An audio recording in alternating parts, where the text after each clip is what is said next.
Hey y'all, Jordan Moorhead with Keller Williams here. Today I'm going to tell you why you still want to pay a buyer's agent. So I know there's all these things going around that, hey, you don't have to pay buyer's agents anymore. I heard about that lawsuit. We're not going to talk about the lawsuit today. We're going to talk about why you still want to pay a buyer's agent and why I think it's a really bad idea to not offer a buyer's agent commission. So obviously we list and sell a lot of properties. We also help a lot of buyers buy properties here in the Austin area.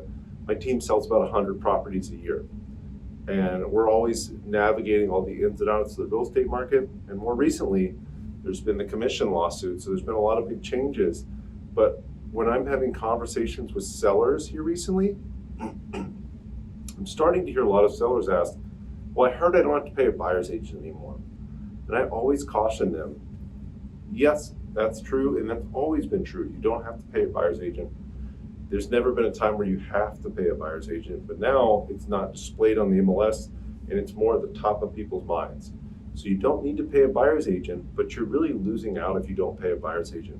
What you're doing when you're listing your property on the MLS, you're paying a listing agent to get it together, you're paying it to put out the best product possible. They're doing all this upfront work to get the listing ready. They're doing all this work during the listing, make sure they're getting the proper feedback, making sure they're observing the market, understanding what's going on. You really need that advocate as the listing agent to make sure you get top dollar by putting the best listing package together, but then also marketing and negotiating on your behalf. You absolutely don't want to do this on your own.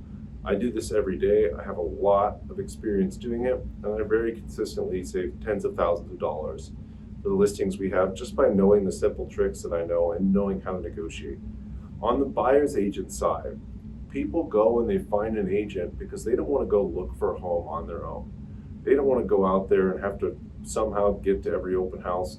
The simple fact of the matter is you can't see most houses unless you have representation.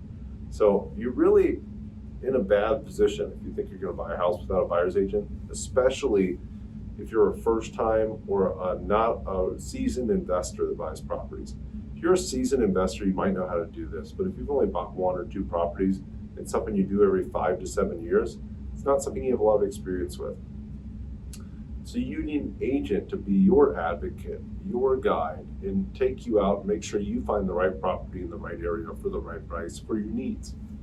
So you're finding a buyer's agent to do this. And it's just only natural you would have help doing this. It's not something you do on your own. Again, you don't have the experience.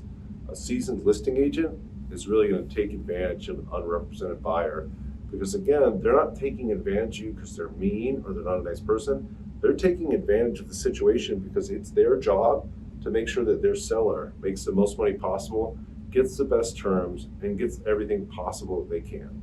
So my job as the listing agent is to work hard for the seller and really make sure I get them everything possible. My job is not to work hard for the seller, but also do all this hard work for the buyer.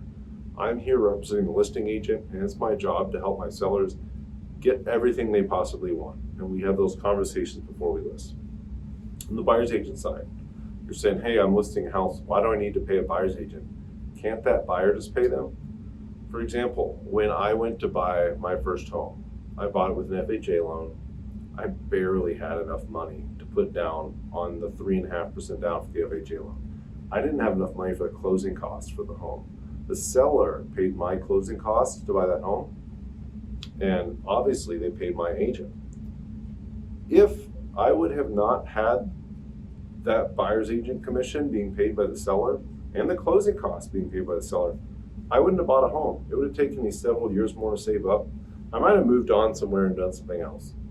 And it's important to realize that, a lot of these buyers, especially first-time home buyers, they just plain old don't have the money to pay an extra 2 or 3% to an agent. And they may not even have the money to pay the closing costs. They may have to work that into their offer somehow. When you're listing with me, I'll show you how you don't pay for the buyer's closing costs, and you can get them to essentially pay for it themselves, even if they don't have the money. But again, it's just really important because when you say I'm not going to pay a buyer's agent and the buyer should pay them, the buyer's agent has to reach out to the listing agent, that's me in this case, and ask, hey Jordan, is this seller offering a buyer's agent commission? And if so, how much? I get these texts all day, every day, because again, we work with a lot of listings. If I were to tell this buyer's agent, no, they're not paying anything, or hey, they're paying 1%, they have already signed a buyer's representation agreement with this buyer, and they may go back to the buyer and say, hey, I know you really liked 123 Main Street, but they're only offering a 1% commission, or they're not offering anything. So you know how we agreed on 3%? You're gonna need to pay that money. They're gonna say, I don't wanna see 123 Main Street anymore. I'll find something else. And that's just the sad reality of, if you're not gonna pay a buyer's agent, it's not that the agent's not gonna show your house, it's that the agent is going to go back to the buyer and tell them the honest truth. Hey, they're paying 1% or they're not paying any, and you have to pay.